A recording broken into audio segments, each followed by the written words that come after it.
ابھی ریسنٹلی اقتصادی سروے آیا، یعنی پاکستان اکنامک سروے آیا، اور اس کے اندر دکھایا گیا کہ جو پی ٹی آئی کی گورنمنٹ نے اپنے آخری سال میں ٹارگیٹ سیٹ کیے، جیسے کہ L S M growth, agriculture growth, your exports, آپ کی remittances, G D P growth, آپ کے ٹیکس کلیکشن، وہ تمام تر ٹارگیٹس اچیو ہوئے، نہ کہ صرف اچیو ہوئے بلکہ اوور اچیو ہوئے. لیکن اب آپ یہ دیکھیں گے جو امپورٹڈ گورنمنٹ آئی ہے، ان سے بنیادی لیول کے پالیسی ڈیسیجنز تک نہیں لیے جا رہے، چاہے وہ آئی ایم ایف کے ساتھ معاملات ہوں، پیٹرول پرائسز ہوں، ان سے کچھ بھی نہیں جو ہے ڈیسائیڈ کیا جا رہا. تو میرا پھر یہی سوال ہے جو پنجابی میں کہتے ہیں نا کہ انہوں نے یہ پنگا کیوں لیا سی. ہاں، یہ بار بار ابھی کہتے ہیں کہ جی وہ بڑی بارودی سرنگیں چھوڑ کے چلے گئے. تو ان کو کہو کہ آپ کو ضرورت کیا پڑی تھی اتنی سازش کرنے کی؟ آپ کو اگر اتنا ہی نہیں پتا تھا کہ ملک کے دنیا میں عالمی حالات کیا ہیں، ہم تو ڈیل کر رہے تھے.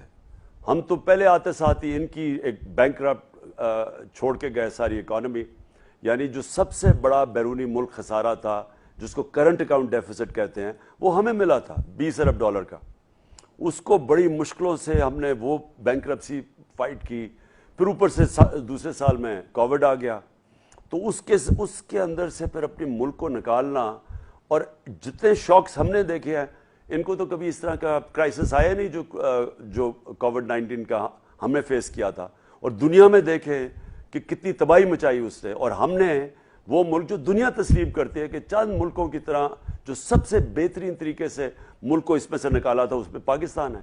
تو ہمیں تو ان کرائسس سے نکلتے اور جب یہ کموڈیٹی سپر سائیکل، یعنی جب قیمتیں بڑھ گئی، پھر یوکرین ہو گیا، تو ہم تو بڑی مشکلوں سے نکال رہے تھے ملک کو.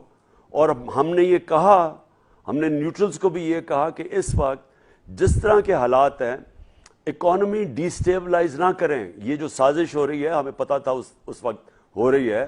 ہم نے کہا اگر یہ کامیاب ہوگی، یہ اکانومی نیچے چلی جائے گی. شوکت طری نے بھی بتایا، میں نے بھی بتایا، یہ جو سازش کامیاب ہو گئی. اب اس سے ثابت ہوتا ہے کہ نہ ان میں کوئی اہلیت ہے. صرف ایک ہی تیاری تھی کہ اپنے کرپشن کیسز ختم کرنے، اور اس کے بعد یہ الیکشن کمیشن کے ساتھ بیٹھ کے تو الیکشن ریگ کرنا. اور ان کی کوئی تیاری نہیں تھی. اور یہ جو اب آپ تماشا دیکھ رہے ہیں، یہ ان کو نہ سمجھ آ رہی ہے کیا کریں. کبھی آج قیمتیں بڑھا رہے ہیں، کل قیمتیں، کوئی ان کو نہیں پتا کہ عام آدمی اب کیسے گزارا کرے گا.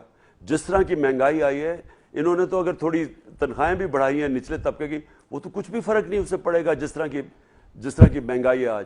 اور سب سے خطرناک چیز کیا ہے کہ ہماری ریمیٹنسز جو ہمارے زمانے میں ریکارڈ تھی، اب یہ پچھلے مہینے ریمیٹنسز گر گئی ہیں ان کی، یعنی جو باہر سے ڈالرز آ رہے ہیں. دوسرا، ہماری ایکسپورٹس مئی کے مہینے میں 10% گری ہیں. تو یہ تو اور زیادہ ایک اتنے بڑے کرائسس میں جا رہے ہیں کہ پہلے ڈالرز کی کمی ہے، اور اگر ریمیٹنسز گر گئی اور ہماری ایکسپورٹس نیچے چلی گئی تو وہ خسارہ تو بڑھتا اب جائے گا. اور مجھے نہیں سمجھ آ رہی کہ ان کے پاس کیا اب طریقہ ایسے نکلنے کا، سوائے اس کے کہ کوئی باہر کے ملک ان کو کوئی پیسے دے دے، یا کوئی باہر سے کوئی وہ بھی اگر مل جائے. تو جو میں ان کی دیکھ رہا ہوں، یہ کچھ نہیں. اب یہ اس ملک میں کسی طرح اس میں سے بحران سے نہیں نکال سکتے. مجھے خدشہ یہ ہے کہ ہم سری لنکا کی طرف جا رہے ہیں، جو وہاں کیوس آیا تھا. مجھے دوسرا خدشہ یہ ہے کہ یہ ہمارے ملک کو اتنا کمزور کر دیں گے کہ ہماری جو ساورنٹی ہے، ہماری جو آزادی ہے، اس کو مزید متاثر کر دیں گے. کیونکہ ہمیں اتنا کمزور کر کے چھوڑیں گے کہ تب ہمیں جو بھی ملک امداد کریں گے، پھر ہم ان کے بالکل ہمیں ان کی غلامی کرنی پڑے گی، خدا نخواستہ. تو یہ اس طرف لے کے جا رہے ہیں.